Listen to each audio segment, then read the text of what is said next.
Presiden Prabowo Subianto menggelar pertemuan dengan CEO PT Gotoh, Patrick Waluyo, dan CEO Grab, Antony Tan, beserta sejumlah perwakilan pengemudi ojek online di Istana Negara. Usai pertemuan, Presiden menyampaikan berita gembira bagi para pengemudi daring dan pekerja di sektor jasa pengantaran, bahwa pemerintah menaruh perhatian lebih di tahun ini mengenai pemberian bonus hari raya. Tercatat 250.000 pekerja dan pengemudi online yang aktif, serta 1 hingga 1,5 juta lainnya berstatus part-time. Pada tahun ini, pemerintah menaruh perhatian khusus kepada para pengemudi dan kurir online yang telah memberi kontribusi yang penting dalam mendukung layanan transportasi dan logistik di Indonesia. Untuk itu, pemerintah menghimbau kepada seluruh perusahaan layanan angkutan berbasis aplikasi untuk memberi bonus hari raya kepada pengemudi dan kurir online dalam bentuk uang tunai dengan mempertimbangkan keaktifan kerja. Untuk besaran dan mekanisme pemberian bonus hari raya ini kita serahkan dengan nanti akan dirundingkan dan akan disampaikan oleh Menteri Ketenagakerjaan melalui surat edaran. Saudara-saudara sekalian, semoga dengan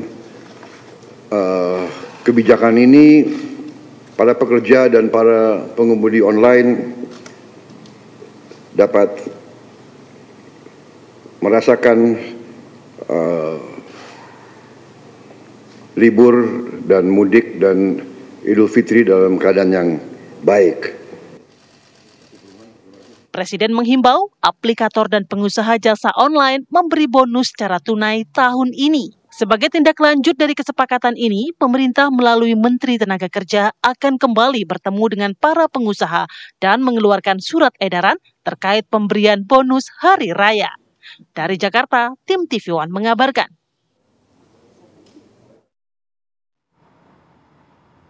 Ya pemirsa, kalau udah imbauan dari Presiden ini udah wajib pastinya dilaksanakan ya. Ini kalau kita lihat CEO-nya juga udah senyum-senyum, berarti kayak udah siap. Enggak. Saya nggak hanya melihat CEO-nya, karena juga hadir di sana itu adalah wakil dari pelaku pekerjanya juga. Iya, betul. Kalau kita ngelihat, saya bukan ahli mikroekspresi ya, tapi kalau saya lihat kayaknya sumringah, mereka sepertinya juga senang dan berharap. Ya iyalah, Vi. Udah bertahun-tahun gitu. Udah bertahun-tahun diperjuangkan, akhirnya nih di 2025 ini cair juga, Bos. Cair. Ya kan?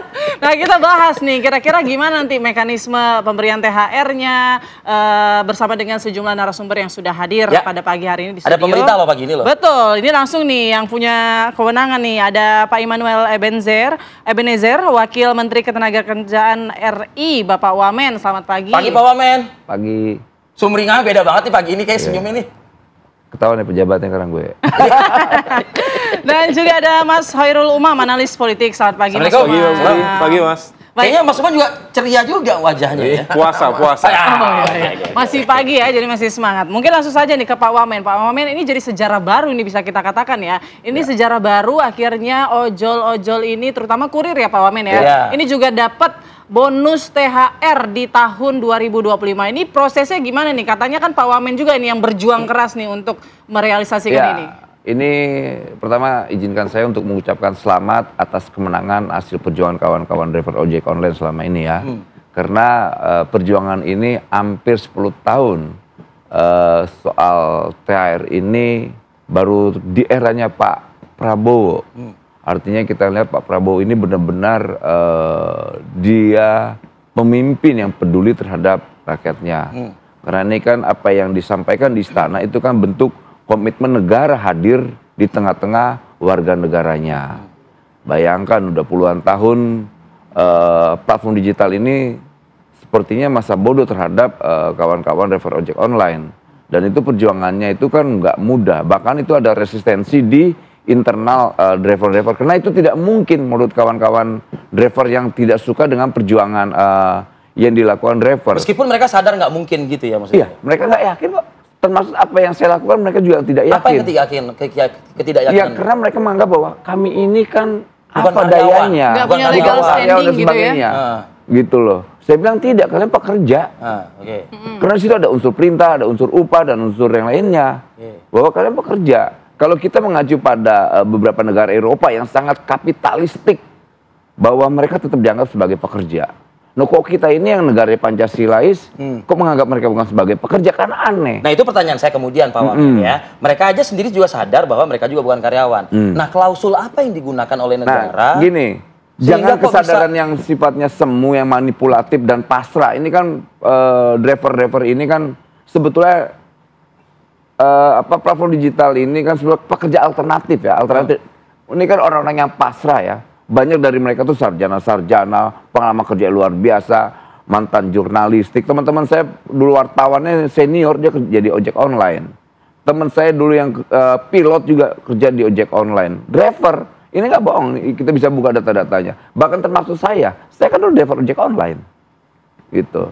Jadi kita tahu itu hanya ya sebetulnya alternatif daripada nggak ada kerjaan lah, daripada malu nongkrong di tetangga dan sebagainya.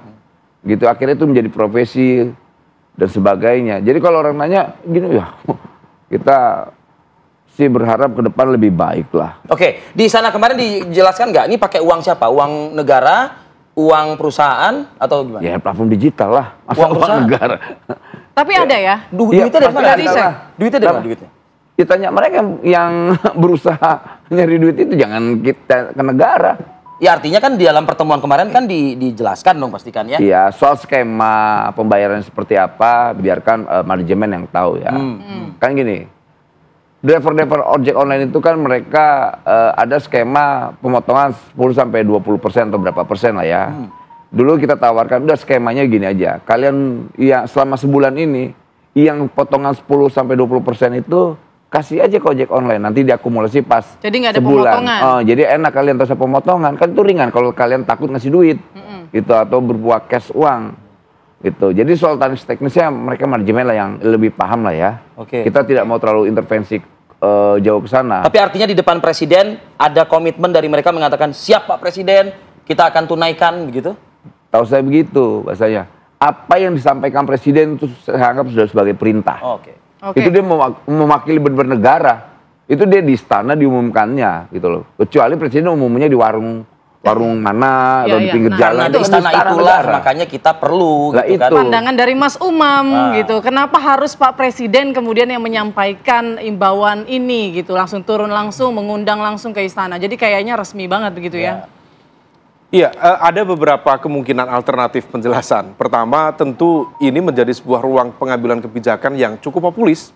Pasti. Karena bagaimanapun juga tentu dalam konteks kebijakan ini ada muatan politik yang kemudian bisa diambil dan kemudian dikapitalisasi menjadi sebuah dukungan yang cukup baik.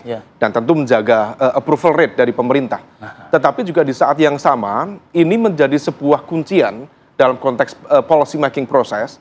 Karena bagaimanapun juga skema pekerja teman-teman pengemudi online itu memang tidak dilindungi dalam konteks regulatif. Nah itu yang kemudian memposisikan para pekerja informal itu kemudian tidak mendapatkan dalam tanda kutip hak-hak mereka. Karena kalau misal kita cek di Undang-Undang Ekonomi Digital nomor 11 2020 misalnya juga tidak mengatur secara spesifik tentang hak mereka. Bahkan di Permenhub nomor 107 2017 ya. Itu juga tidak mengatur secara spesifik. Karena berbasis aplikasi padahal basisnya adalah online. Nah, tetapi di saat yang sama tentu yang dilakukan oleh pemerintah ini menjadi langkah yang cukup konstruktif sebagai sebuah bentuk inilah apa yang dilakukan konsep tripartit itu seperti itu. Jadi dalam konteks tertentu government, kemudian pengusaha dan juga pekerja duduk bareng untuk menentukan bagaimana kemudian komitmen langkah ke depan. Dan ketemu ya? Ketemu, meskipun dengan catatan ini harus hati-hati dikelola. Karena kalau misal kemudian itu dilakukan, maka kemudian seolah dalam tanda kutip ada intervensi di dalam konteks ruang bisnis yang kemudian bisa disalahartikan, disalah persepsikan. Oleh karena itu, supaya kemudian ruang intervensi yang kemudian itu dilakukan, meskipun kemudian sangat populis, dampaknya juga sangat baik, harus dikelola dengan apa? Supaya ini tidak menjadi sebuah kebijakan yang sifatnya temporer, hanya populisme saja.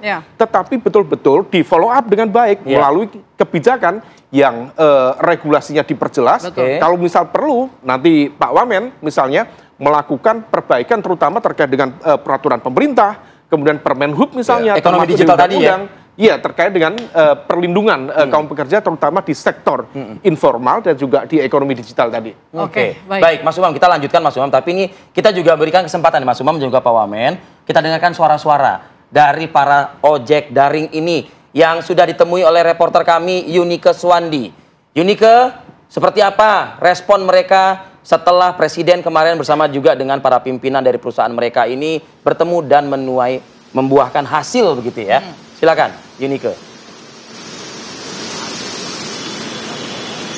Ya, selamat pagi Arif, Putri, dan juga pemirsa TV One. Saya juga penasaran nih terkait dengan pendapat para ojol, bagaimanakah dengan keputusan dari Presiden Prabowo yang kemarin menetapkan bahwa mereka akan mendapatkan insentif ataupun THR begitu ya di hari raya Lebaran pada tahun ini begitu. Saya akan mengajak Anda, Arif, untuk berbincang langsung bersama dengan salah satu ojol yang saya temui di Stasiun Sudirman. Selamat pagi, Bapak. Pagi, Mbak. Pak, diperkenalkan namanya kepada pemirsa TV One? Nama saya Kusnadi. Pak Kusnadi, kemarin kan Pak Prabowo nih udah menetapkan bahwa Bapak nih sebagai ojol dan juga ojol-ojol lainnya itu akan mendapatkan THR. Kalau dari Bapak sendiri, pendapatnya gimana, Pak? Alhamdulillah ya, pemerintah sudah memperhatikan kita sebagai mitra ojek online, dapat diberikan bonus, bukan THR, mungkin bonus ya untuk bagi aplikator. Alhamdulillah. Gitu. Oke. Tapi emang biasanya sebelum adanya ditetapkan sama Presiden Prabowo kemarin mendapatkan bonus juga kah atau gimana, Pak? Untuk tahun-tahun yang lalu tidak sama sekali THR atau bonus paling kita harus kerja dulu baru kita dapat bonus gitu. Terakhir Pak, harapan Bapak dengan ketetapan yang kemarin Presiden Prabowo bilang bahwa Bapak akan mendapatkan bonus begitu ya, apalagi ini dengan uang tunai atau cash gitu Pak. Alhamdulillah kita bersyukur ya dengan Bapak Prabowo sudah memperhatikan para ojek online ya dan aplikator lain. Semoga Bapak Prabowo sehat-sehat selalu. Ya, terima kasih Pak Kusnadi. Selamat melanjutkan aktivitas kembali. Nah, saya akan mengajak Anda untuk bergeser ke pengemudi lainnya. Selamat pagi, Bapak. Pagi. Dengan Bapak siapa? Pak Suryadi. Pak Suryadi, ini kemarin mungkin pendapat Pak Suryadi langsung saja mengenai pendapat kemarin Pak Presiden Prabowo sudah menetapkan Bapak mendapatkan THR atau bonus gitu. Pendapat Bapak gimana? Ya, kalau emang itu benar ya saya sendiri ya cukup alhamdulillah ya, karena bisa ngebantu buat ibaratnya buat kebutuhan anak, istri kan gitu. Cuman ya selebihnya kita juga jangan berharap juga gitu, karena yang udah-udah ya kayak tahun-tahun sebelumnya gitu kan, karena kan kita kan udah 7 tahun nih di Grab, karena yang udah-udah ya belum pernah ngerasain yang namanya THR dari Grab gitu. Cuman kalau emang iya ya bersyukur, ibaratnya alhamdulillah banget, bersyukur ibaratnya gitu. Bahkan tahun-tahun sebelumnya mendapatkan bonus juga kah dari instansi tersebut apa? Dapat, cuman itu diadain itu pas di hari H Lebaran gitu. Ibaratnya seperti insentif. Tapi ya itu bagi yang narik, kalau yang nggak narik kita nggak dapat gitu. Kalau terakhir Pak, berarti harapannya untuk tahun ini mendapatkan THR ini gimana Pak? Harapannya ya semoga terwujud ya bentuk THR itu. Cuman ya besar berapa rupiahnya ya kita terima kan. Yang ibaratnya sangat membantu lah buat kita, buat keluarga juga gitu kan. Oke, siap Pak. Terima kasih Pak Suryadi. Nah itu dia Arif Adil dan juga Putri. Tadi perbincangan singkat bersama dengan beberapa ojek online, tentu berharap bahwa janji yang sudah disebutkan oleh Presiden Prabowo bahwa mereka akan mendapatkan insentif ataupun THR itu akan benar-benar didapatkan. Sementara itu yang dapat saya sampaikan, saya kembalikan ke Anda di studio. Baik Yunike, coba Anda nanti hitung ya, tuh sepanjang jalan itu ada berapa kepala ojek online, dikalikan 500.000, nah itulah ya total yang ada di jalan langsung itu. Langsung aja kalikan 250.000, langsung aja dikalikan 250.000 ojek online yang aktif begitu ya. 2 digit tuh Put, 2 digit. Nah itu kita bahas, bener nggak nih tapi omongan Rivi, 500.000 nanti per kepala, nanti kita bahas ya bagaimana skema lebih jauhnya ya. Usai jeda berikut pemirsa tetap bersama kami di Apa Kabar Indonesia Pagi.